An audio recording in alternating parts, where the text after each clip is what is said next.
हमारे जमाने में साइकिल 3 चरणों में सीखी जाती थी। पहला चरण केची, दूसरा चरण डंडा व तीसरा चरण था गद्दी।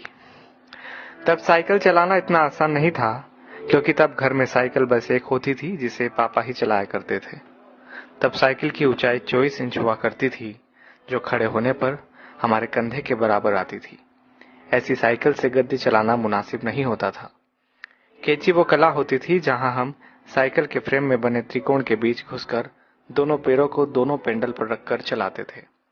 और जब हम ऐसे चलाते थे तो अपना सीना तान कर टेढ़ा होकर हैंडल के पीछे से चेहरा बाहर निकाल लेते थे और टिन टिन करके घंटी इसलिए बजाते थे ताकि लोग बाग देख सके कि लड़का साइकिल दौड़ा रहा है।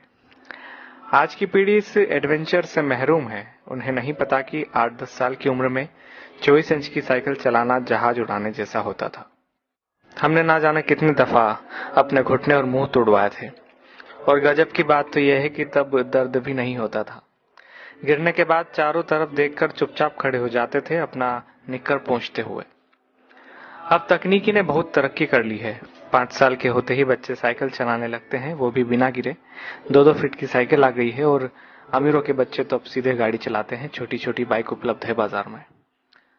मगर आज के बच्चे कभी नहीं समझ पाएंगे कि उस छोटी सी उम्र में बड़ी साइकिल पर संतुलन बनाना जीवन की पहली सीख होती थी, जिम्मेदारियों की पहली कड़ी होती थी, जहां आपको यह जिम्मेदारी दे दी जाती थी कि अब आप गेहूं पिसाने लायक हो गए हैं।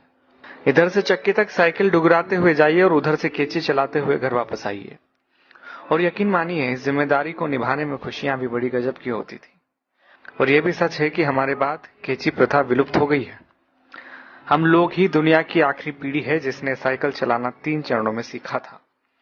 हम वो आखिरी पीढ़ी है जिन्होंने कई बार मिट्टी के घरों में बैठकर परियों और राजाओं की कहानी सुनी, जमीन पर बैठकर खाना खाया, प्लेट में चाय पी है।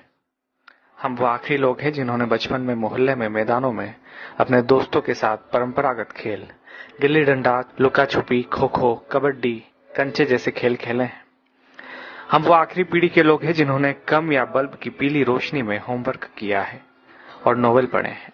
हम उसी पीढ़ी के लोग हैं जिन्होंने अपनों के लिए अपने जज्बात खतों में आदान प्रदान किए हैं।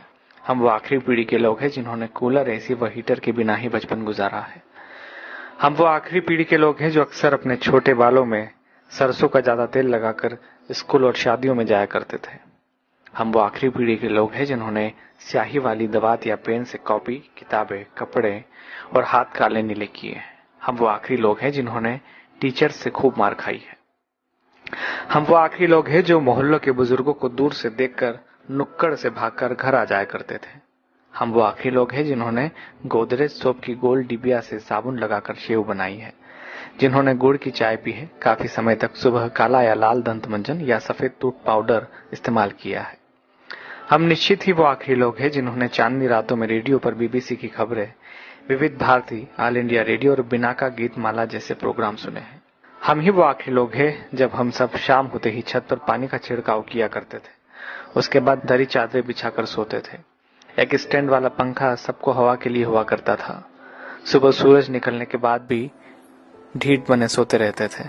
वो सब दौर बीत गया। दरी चादरें अब नहीं बिछा करती है। डब्बों जैसे कमरों में कूलर, एसी के सामने रात होती है, दिन गुजरते हैं। हम वो आखिरी पीढ़ी के लोग हैं जिन्होंने वो खूबसूरत रिश्तों और उनकी मिठास बांटने वाले लोग देखे हैं जो लगातार कम होते चले गए। अब तो लोग जितना पढ़ लिख रहे हैं उतना ही खुदगर्जी, अनिश्चितता, अकेलेपन व निराशा में खोते जा रहे हैं। हम ही वो खुशनसीब लोग हैं जिन्होंने रिश्तों की मिठास महसूस की है।